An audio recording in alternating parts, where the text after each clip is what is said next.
Hi dear children, welcome to today's maths class. In this new class, we are going to discuss a new chapter in your 7th standard, that is visualizing solid shapes. Have you heard about solid shapes before? Okay, before discussing about solid shapes, let's recall something which you have learnt already. Some shapes which are around you. If you look around us, the whole world is filled with shapes.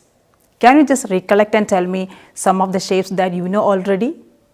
Yes, you have heard about something called 2D shapes. What do you mean by this 2D shapes? What is this D standing for? Yes, correct.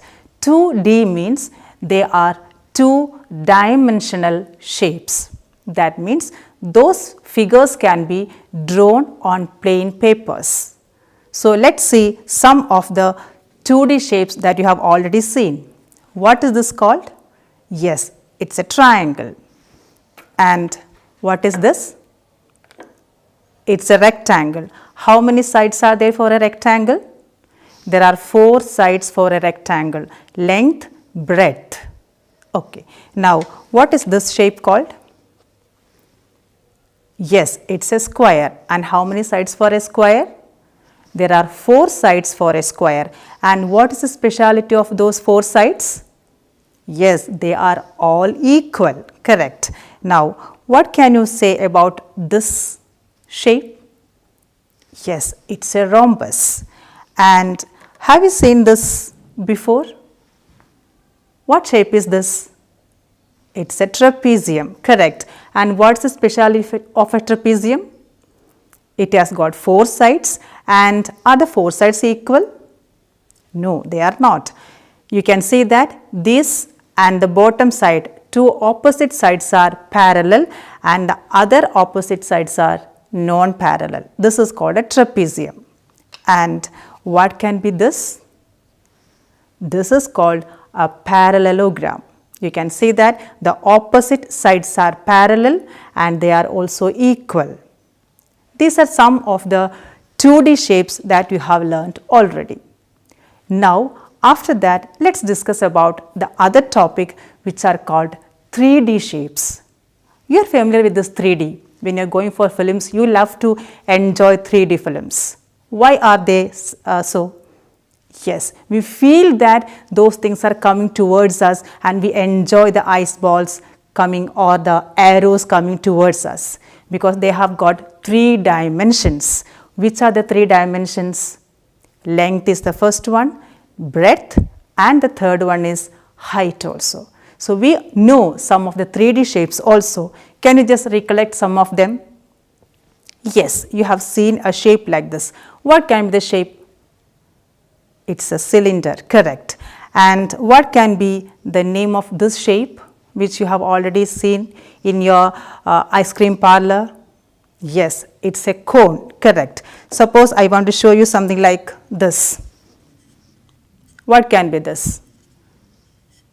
Yes, it is called a cuboid. And if you think about a cuboid, you will think about another shape also, which is called a 3D shape.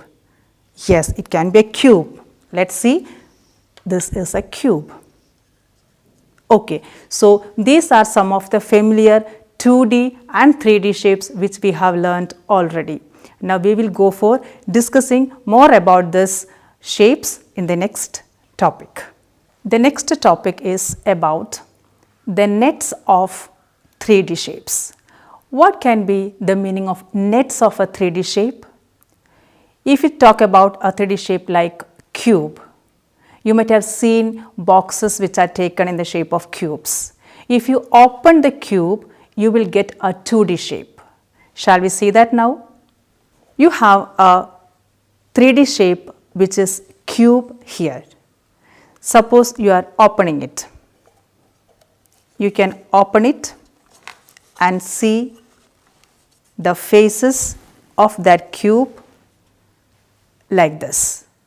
Clearly 1, 2, 3, 4, 5 and 6 faces are there.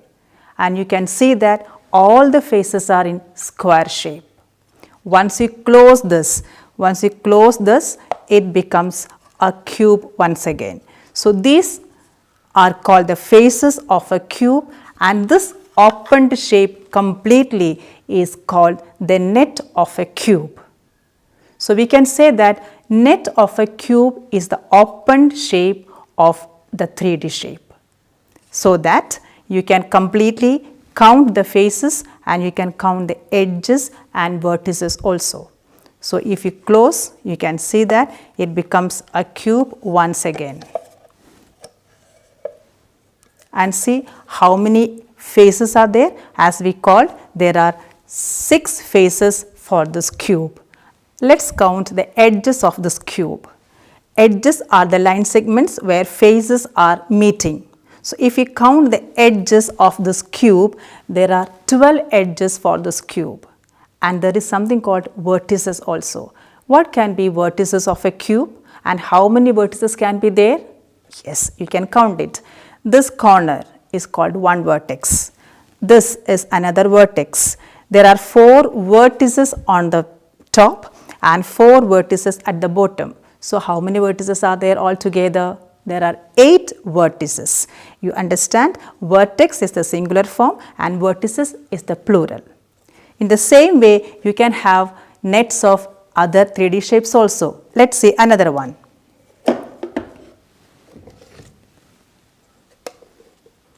What is this shape? It's a cuboid. You can open the cuboid to get its net. See how beautifully you can open the net. This is a 2D shape. Once you close this 2D shape, which is called the net, you will get a 3D shape which is called a cuboid. In the same way, you can count the faces of the cuboid. How many faces are there? Yes, there are 6 faces. You can count the vertices and edges also and write in your notebook when you are completing the notes. In the same way, you can go for the net of another 3D shape also. Let's see that.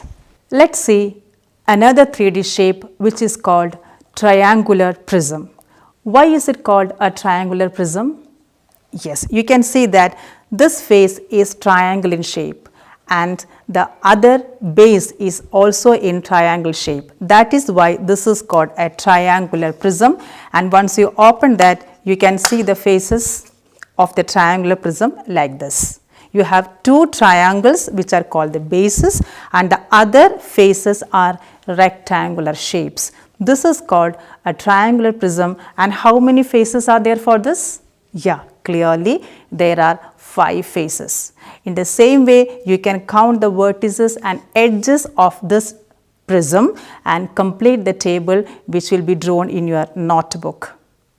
And you have another shape which is called a pyramid. Shall we see that now? This is called a triangular pyramid. I hope you have heard about pyramid before. Yes, it has got a shape which is familiar to you, pyramids in Egypt. Why are they called pyramids? They have all the faces and coming and joining at the same vertex. And you can see that once you open, you can find the faces clearly like this. How many faces are for this triangular pyramid? There are 4 faces for this triangular pyramid.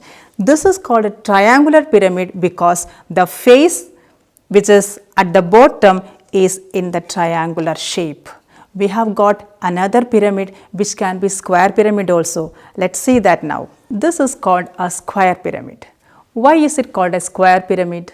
Yes, you can see that if you open the bottom, the face is square in shape.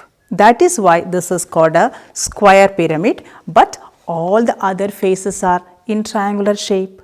So the 4 faces are in triangular shape, but only the base is in square shape. That is why this is called a square pyramid. So we can conclude that pyramids are named after the shape of its base. If the base is triangle, it is called a triangular pyramid, and if the base is a square, it's called a square pyramid. If the base is a rectangle, it will be called as a rectangular pyramid. Now the next topic is how to draw a solid figure on a plain paper or on a plain surface.